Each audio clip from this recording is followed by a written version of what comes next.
হাসপাতালের বেডে 14 দিনের লড়াই শেষে অবশেষে না ফেরার দেশে চলে গেলেন অভিনেত্রী ও মডেল রিশতা লাবণী সীমানা। মাত্র ৩৯ বছর বয়সে তার চলে যাওয়া শোকের ছায়া নেমে এসেছে চলচ্চিত্র অঙ্গনে।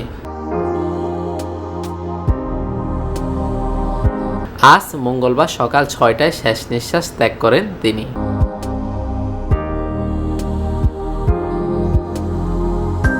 সীমানার পরিবার জানিয়েছে, গত ২১ মে রাতে হঠাৎ অসুস্থ হয়ে পড়েন সীমানা। সেদিন রাত 11:30টার দিকে তাকে দ্রুত ধানমন্ডির বেসরকারি একটি হাসপাতালে ভর্তি করানো হলে জানতে পারেন মস্তিষ্কে রক্তক্ষরণ হয়েছে। পরদিন আরও উন্নত চিকিৎসার জন্য সীমানাকে ধানমন্ডির আরেকটি হাসপাতালে নেওয়া হয়। এরপর চিকিৎসকদের পরামর্শে তাকে ঢাকার আগারগাঁওয়ের ন্যাশনাল ইনস্টিটিউট অব নিউরোসায়েন্সেস হাসপাতালে ভর্তি করানো হয়।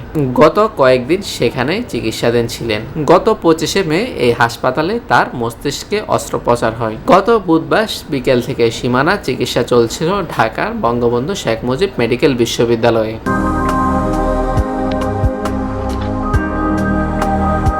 সীমানা 2006 সালে লাক্স চ্যানেল সুপারস্টার প্রতিযোগিতার মাধ্যমে বিনোদন অঙ্গনে কাজ শুরু করেন। দারুচিনি দ্বীপ সিনেমায় অভিনয় করে প্রশংসিত হন তিনি। পরে নাটকেও অভিনয় শুরু করেন, কিন্তু হঠাৎ 2016 সাল থেকে অভিনয় বিরতি। পরে জানা যায় মা হওয়ার জন্যই এই বিরতি। News desk, TVC news.